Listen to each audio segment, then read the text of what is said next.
നമസ്കാരം. KSLF ഏർപ്പെടുത്തിയ ഈ വർഷത്തെ ഏറ്റവും മികച്ച ജീവകാരുണ്യ പ്രവർത്തകനുള്ള ശ്രീ ചിത്തിര തിരുനാൾ അവാർഡ് ജീവകാരുണ്യ പ്രവർത്തകനും സാമൂഹിക പ്രവർത്തകനും യൂട്യൂബറും അഭിനേതാവുമായ ശ്രീ മഹേഷ് വടക്കാഞ്ചേരിക്ക് സമ്മാനിച്ചു. തൃശൂർ സാഹിത്യ അക്കാദമി ഹാളിൽ വെച്ച് നടന്ന ചടങ്ങിൽ ആദിത്യവർമ്മ തമ്പുരാൻ പുരസ്കാരം വിതരണം ചെയ്തു. കാണാം ആ സുന്ദര മനോഹര കാഴ്ച.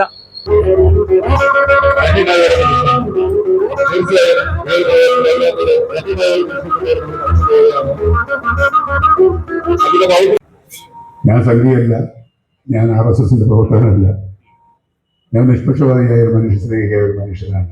മുതൽ എനിക്ക് ഉയർത്തി കൊടുത്താൽ എനിക്ക് അഭിമാനക്കേടൊന്നുമില്ല.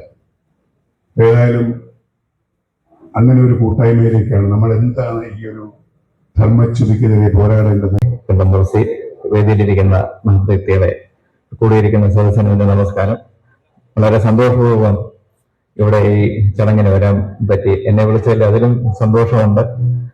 ഒരു കണക്കിന് നമ്മളെല്ലാവരും സോഷ്യൽ മീഡിയയുടെ ഓരോ ഇരകളാണല്ലോ. ശരിക്കും ഇന്നലെ രാത്രി തൊട്ട് ഇവിടെ കൊല്ലം തുളസി സാറ് എന്റെ മാനേജറെ വിളിച്ചുകൊണ്ടിരിക്കുകയെന്ന് എത്തുമോ രാത്രി 1:30 മണി ആയപ്പോ തൃശ്ശൂരെത്തി. കൊല്ലത്തിൽ നിന്ന് ജീവസന്ധാരണത്തിലൂടെ വർഷങ്ങൾക്ക് മുമ്പ് അദ്ദേഹം പാലക്കാട് വന്നു, വടക്കാഞ്ചേരി എന്ന സ്ഥലത്ത് വന്നു. ചെറിയ ചെറിയ പണികളൊക്കെ ചെയ്ത് ജീവിച്ചുകൊണ്ട് വരുമ്പോൾ ഒരിക്കലും ഒരു വഴിയോരത്തിൽ ഒരു പാവപ്പെട്ട സ്ത്രീ അവിടെ ഇങ്ങനെ മഴ കൊണ്ട് കിടക്കുന്നത് കണ്ടു, വിറച്ച് കിടക്കുന്നത് കണ്ടു. അലിവ് തോന്നിയ ആ മനുഷ്യൻ അവരെ ചെന്ന് വിളിച്ചുണർത്തി കുളിപ്പിച്ച് വൃത്തിയാക്കി തന്നെ ജീവിതത്തിന്റെ മുഖ്യധാരയിലേക്ക് കൊണ്ടുവരാൻ ശ്രമിച്ചു. അന്ന് തുടങ്ങിയ കാരുണ്യ പ്രവർത്തനം ഇന്ന് ഏകദേശം 82 പേരോട് അനാഥരായ, അഗതികളായ, ആരുമില്ലാത്ത അത്തരം കുറെ 89ഓളം ജീവിതങ്ങളെ പോറ്റുന്ന സ്നേഹാലയം എന്ന് പറയുന്ന ഒരു അനാഥാലയം, ഒരു ചാരിറ്റബിൾ ട്രസ്റ്റ് അദ്ദേഹം നടത്തുന്നുണ്ട്. വടക്കാഞ്ചേരിയിലാണ്. നിങ്ങൾക്ക് പോകാം, സന്ദർശിക്കാം. അത് ഒരുപാട് ഒരു പൈസ ഒന്നും പ്രതീക്ഷിക്കാതെ ചിലപ്പോൾ ഇത്തരം പ്രവർത്തകർ ഒരു വ്യവസായികൾക്ക് ചെയ്യുന്ന ഒരു കാലഘട്ടത്തിൽ ഒരു പൈസ പോലും വാങ്ങാതെ ആരെന്നൊക്കെയോ തെണ്ടി മേടിക്കുന്ന, ഭിക്ഷ പോലെ യാചിച്ചു മേടിക്കുന്ന വസ്തുക്കൾ കൊണ്ടും ധനം കൊണ്ടും വരെ പോറ്റിക്കൊണ്ടിരിക്കുന്ന ഒരു വലിയ മനസ്സിന്റെ ഉടമയാണ് അദ്ദേഹം. ഒരു വലിയ കാരുണ്യ പ്രവർത്തനാണ്. ഈശ്വരന്റെ കയ്യൊപ്പ് കിട്ടിയ ആളാണ് തീർച്ചയായിട്ടും എന്ന് ഞാൻ വിശ്വസിക്കുന്നു. നമ്മളൊക്കെ ജീവിതത്തിൽ ഒരാളെങ്കിലും രക്ഷിക്കാൻ കഴിയുന്ന നമ്മളാണ് ദൈവത്തിന്റെ പ്രതിപുരുഷന്മാർ എന്ന് ഞാൻ പറയും. ഞാൻ ശ്രീ മഹേഷ് വടക്കാഞ്ചേരിയെ ഈ സ്നേഹാദരവ് സ്വീകരിക്കാൻ വിനയപുരസ്സരം ക്ഷണിക്കുകയാണ്.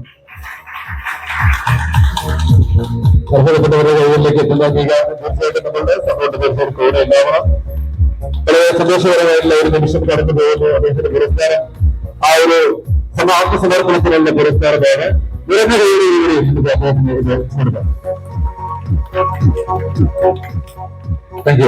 അടുത്തത് ശ്രീ സണ്ണി ജോസഫ് തോമസ്.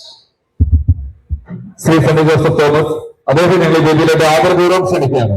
പക്ഷേ നമസ്കാരം. നമസ്കാരം. അഭിനന്ദനങ്ങൾ. അവാർഡുകൾ വാരിക്കൂട്ടി ഇങ്ങനെ നിൽക്കുകയാണ്. അതെ. ഈ ഒരു അവാർഡിനെ കുറിച്ച് എന്താണ് താങ്കൾക്ക് പറയാനുള്ളത്? അതായത് ഈ അവാർഡ് ഭയങ്കര എനിക്ക് അഭിമാനമാണ്. അഭിമാനമല്ല, എന്നെ വടക്കഞ്ചേരി എന്ന കേരളത്തിലെ എല്ലാ ജനങ്ങൾക്കും ഒരു അഭിമാനമാണ് ഈ ഒരു അവാർഡ് എനിക്ക് കിട്ടിയത്. തീർച്ചയായും. കാരണം തിരുവിതാംകൂർ രാജവംശത്തിലെ ആ തമ്പുരാനിൽ നിന്നും ഒരു അവാർഡ് ഏറ്റുവാങ്ങാൻ കഴിഞ്ഞു എന്നതിൽ എനിക്ക് വളരെ സന്തോഷമാണ്. കാരണം ഒരുപാട് സന്തോഷമുണ്ട്, പറഞ്ഞാൽ തീരാത്ത സന്തോഷം ഈ ഒരു അവാർഡ് കിട്ടിയത്.